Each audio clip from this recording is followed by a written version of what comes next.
కృష్ణాయ నమః. చైతన్య మహాభారతము రెండవ పర్వము సభాపర్వము.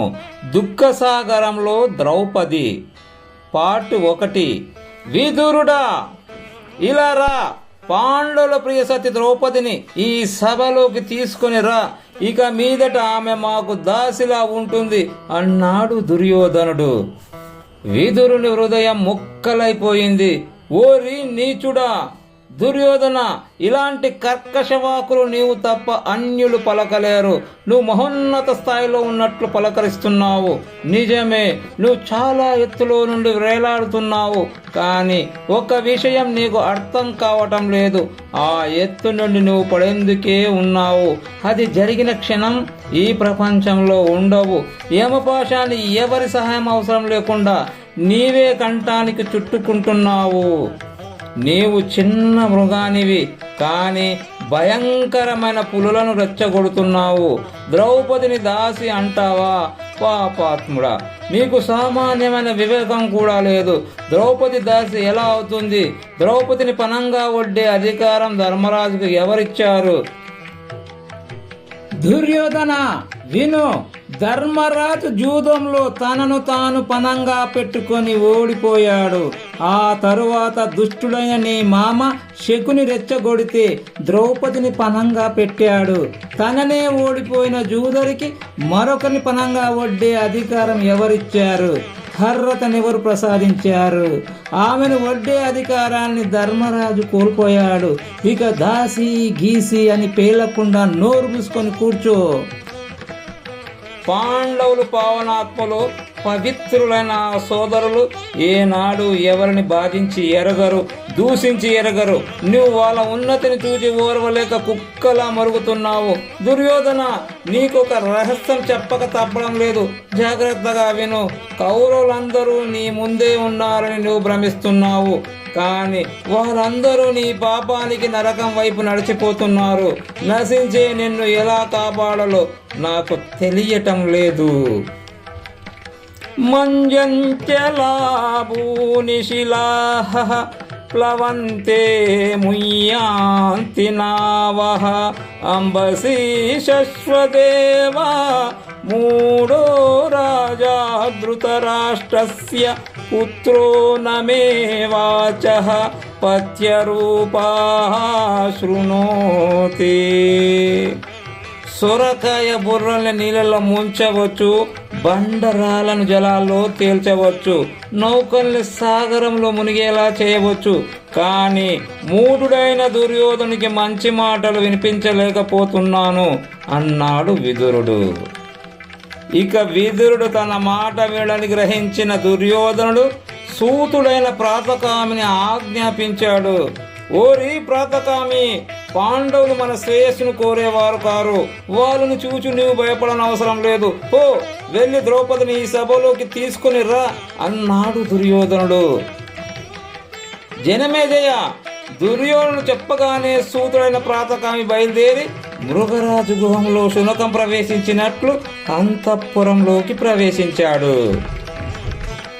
ద్రుపద తనయ ధర్మరాజు జూదప్రియుడై ద్యూత క్రియలో సమస్తాన్ని పోగొట్టుకొని చివరగా పందెంలో నిన్ను కూడా పనంగా పెట్టి ఓడిపోయాడు. కౌరవ సభలో నువ్వు ఇక దాసివి. రాజు నిన్ను తీసుకుని రమ్మన్నాడు అన్నాడు ప్రాతికామి. ప్రాతికామి, నీవు ఎలాంటి మాటలు మాట్లాడుతున్నావో నీకు అర్థం అవుతూ ఉందా? భార్యను జూదంలో ఓడే వాళ్ళు ఉంటారా?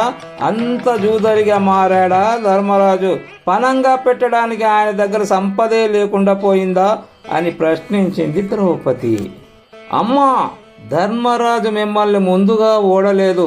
ముందుగా సంపదలన్నీ ఓడాడు, తరువాత తమ్ముల్ని ఓడాడు, తనను కూడా ఓడాడు, ఆ తరువాత నిన్ను ఓడాడు అన్నాడు ప్రాతికామి. గచ్చత్వం కితవం గత్వా సభాయాం పృచ్ఛ సూతజ కిం ను పూర్వం పరాజైషి రాత్మానమతవానుమా.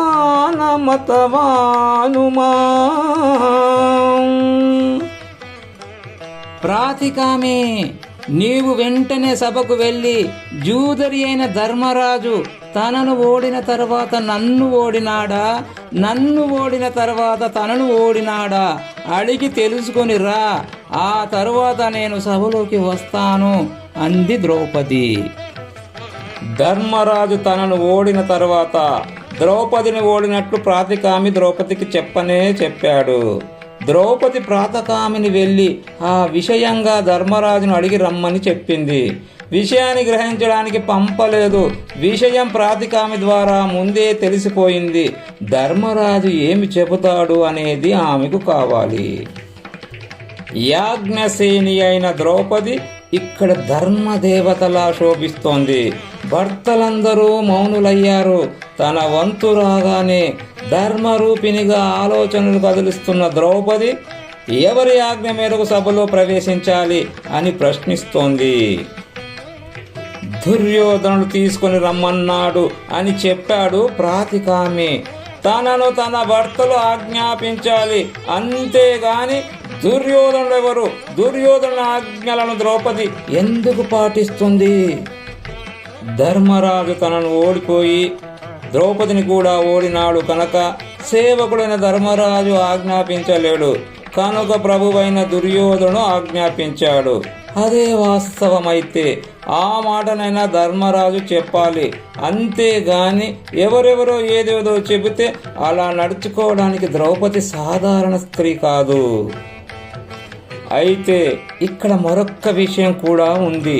ద్రౌపది ప్రాతికామిని ఆజ్ఞాపించి పంపుతూ రాజు తన్నోడి నన్నోడేనా లేక నన్నోడి తన్నోడేనా తెలుసుకొని రా, ఆ తర్వాత నేను సభలోకి వస్తాను అంది. సభలోకి రావడానికి ధర్మరాజు ఆజ్ఞను ద్రౌపది కోరలేదు, అనుమతిని ఆశించలేదు. ఎందుకో తెలుసా? ధర్మరాజు తనను ధర్మబద్ధంగా ఓడినట్లయితే ఆజ్ఞాపించే హక్కును కోల్పోతాడు. ఒకవేళ తనను ధర్మబద్ధంగా ఓడనట్లయితే తనపై ధర్మరాజుకి అధికారం ఉండనే ఉంది కనుక ఆ తర్వాత అతడు ఆజ్ఞాపిస్తేనే పోవలసి ఉంటుంది. అది ధర్మస్వరూపిణి అయిన ద్రౌపది ఆంతర్యం. ప్రాతికామి సభలోకి వచ్చి ద్రౌపది ఇలా అడుగుతూ ఉంది అని ధర్మరాజుతో చెప్పాడు. ధర్మరాజు నోరు విప్పలేదు. ఒక రాయిలా గాలి లేని చెట్టులా ఉండిపోయాడు. ద్రౌపది ప్రశ్నకు ధర్మరాజు ఎందుకని సమాధానం చెప్పలేదు? సమాధానం చెప్పడానికి ధర్మరాజు ఎక్కడున్నాడు? ఎప్పుడైతే తననే తాను పందెంలో పెట్టి ఓడిపోయాడు, ఆ క్షణంలోనే ధర్మరాజు దాసుడైపోయాడు. ఇప్పుడు అక్కడున్నది దాసుడే గాని ధర్మరాజు కాడు. అందుకని ధర్మరాజుగా సమాధానం చెప్పేందుకు ధర్మం అంగీకరించడం లేదు కనుక మౌనం వహించాడు. సరే, బాగుంది. దాసుడిగా మారినాడు కనుక ధర్మరాజుగా లేడు కనుక ద్రౌపది ప్రశ్నకు జవాబు చెప్పకుండా యుధిష్ఠిరుడు మిన్నకున్నాడు. మరి తాను దాసుడుగా మారిన తర్వాతే కదా ద్రౌపదిని వడ్డినాడు. అప్పుడు ఏ అధికారంతో ఆమెను వడ్డినాడు? ప్రభువు ఆజ్ఞను పాలించినాడే గాని ఓడటం లేదా గెలవటం అనే ప్రసక్తే అక్కడ తల ఎత్తలేదు. ద్రౌపది అపరాజితగా ఉంది. ఆమెను పనంగా పెట్టమని శకుని ఆదేశించాడు. శకుని అక్కడ గాంధార రాజుగా లేడు.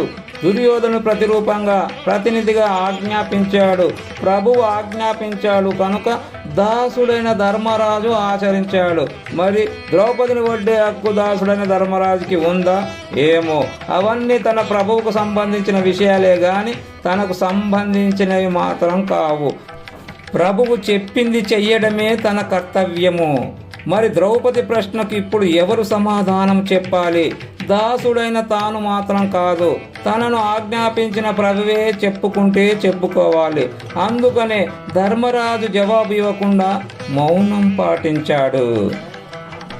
ఓరి ప్రాతికామి, ఆమె అడిగేదేమిటో ఇక్కడికే వచ్చి అడగమని చెప్పు. సభాసదులందరూ వింటారు. ధర్మరాజు ఇక్కడే సమాధానం చెబుతాడని చెప్పు. వెళ్ళి తొందరగా తీసుకుని రా అన్నాడు దుర్యోధనుడు. ప్రాతికామి హృదయం నలిగిపోయింది. ధర్మ నిర్వహణ తప్పుతుందా అనుకుంటూ ప్రాతికామి ద్రౌపది భవనానికి వచ్చాడు. అమ్మా, మిమ్మల్ని సభలోనే అడగమన్నాడు దుర్యోధనుడు. తల్లి, దుర్యోధనుడికి చెడ్డ రోజులు వచ్చాయి. మిమ్మల్ని సభకు రప్పించిన వాడు ఎంతో కాలం మనలేడు అన్నాడు ప్రాతికామి. ప్రాతికామి, విధిరాతను ఎవ్వరూ తప్పించలేరు. నేను ధర్మ మార్గాన్ని ఎప్పుడూ వీడలేదు. నీవు ఒక పని చెయ్యి. సభలోకి వెళ్ళి నా కర్తవ్యమేమిటో వృద్ధులను అడిగి తెలుసుకొనిరా. వారి ఆజ్ఞ శిరసా వహిస్తాను అన్నది ద్రౌపది. ప్రాతికామి మళ్ళీ తిరిగి వచ్చి సభకు ద్రౌపది చెప్పిన విషయం చెప్పాడు. అందరూ తలలు వంచుకొని ఉన్నారే గాని ఒక్కరు కూడా నోరు విప్పలేదు. దుర్యోధనుని ఆజ్ఞలను అంగీకరించని ద్రౌపది భర్త అయిన ధర్మరాజు వద్దకు ప్రాతకామిని పంపి ఓటమి విషయంలో తన సందేహాన్ని నివృత్తి చేసుకునే ప్రయత్నం చేసింది. కానీ ధర్మరాజు మౌనం పాటించాడు. ధర్మపత్ని విషయంలో ఎప్పుడైతే భర్తే మౌనం వహించాడో ఆ తర్వాత సమాజంలోని ధర్మజ్ఞులైన పెద్దలే ఆశ్రయం అవుతారు. అందుకని తన కర్తవ్యమేమిటో సభనే చెప్పమని కోరింది ద్రౌపది. సభలోని పెద్దలందరూ ధర్మరాజులాగానే మౌనం వహించారు. ధర్మరాజు దాసుడు కనుక మాట్లాడలేక మౌనం వహించాడు. భీష్మ ద్రోణులు ఎందుకని మాట్లాడలేదు? ఏం మాట్లాడగలరు? ఇదొక ధర్మ మీమాంసగా మారింది. ఏం చెప్పాలో అర్థం కాక పెద్దలు కూడా మౌనం వహించారు. దుర్యోధను ఆంతర్యాన్ని చక్కగా చదివిన ధర్మరాజు విశ్వసనీయుడైన ఒక దూత ద్వారా ద్రౌపదికి సందేశం పంపించాడు. ద్రుపద రాజనందిని ఏకవస్త్రవై అదో నీవితో ఉన్న రజస్వలవు నీవు, ఏకవస్త్రాత్వదో నీవి రోదమాన రజస్వల. అయినను నువ్వు ఎలా ఉన్నావో అలాగే వచ్చి నీ మామ ధృతరాష్ట్రుని ముందు నిలబడు. నిన్ను చూచిన వారందరి దృష్టిలో దుర్యోధనుడు నిందనీయుడవుతాడు అని చెప్పి పంపాడు ధర్మరాజు. భర్త ఆజ్ఞ లేనిదే ద్రౌపది రాదని తెలిసి ధర్మరాజు దూతను పంపినాడు. ద్రౌపదిని సభలోకి రమ్మని దూత ద్వారా ధర్మరాజు ఎప్పుడైతే సందేశాన్ని పంపించాడో ద్రౌపదిని తాను ధర్మరాజుగా ఓడలేదనే అభిప్రాయంతో యుధిష్ఠుడు ఉన్నాడని అప్పుడే తేలిపోయింది. ద్రౌపదిని నిజంగానే తాను ఓడి ఉన్నట్లయితే ఆమెను సభలోకి రమ్మని చెప్పే అధికారం ధర్మరాజుకు ఎక్కడుంటుంది? అలాంటప్పుడు నేను ద్రౌపదిని ఓడలేదు, ఆవిడ అపరాజితయే, ప్రభువు ఆజ్ఞను పాటించిన దాసుణ్ణి మాత్రమే నేను అని ధర్మరాజు ఎందుకు చెప్పలేదు? దాసుడైన వానికి ఆ స్వేచ్ఛ లేదు. తాను ద్రౌపదిని ఓడలేదు కనుక సభలోకి రమ్మని ఆజ్ఞాపించాడు. తాను ఓడిపోయాడు కనుక ద్రౌపదిని రక్షించలేడు కాబట్టి ఆమెకు ఆత్మరక్షణే అవసరమని గ్రహించాడు. అలాంటి రక్షణ సభలోనే జరుగుతుందని భావించి విశ్వాసపాత్రుడైన దూత ద్వారా కబురంపాడు. జనమేజయ, ప్రాతికామి ద్రౌపదిని తీసుకొని రాలేకపోతున్నాడు అని గ్రహించిన దుర్యోధనుడు దుశ్శాసనునే పంపటానికి నిర్ణయించుకున్నాడు అంటున్నాడు వైశంపాయన మహర్షి.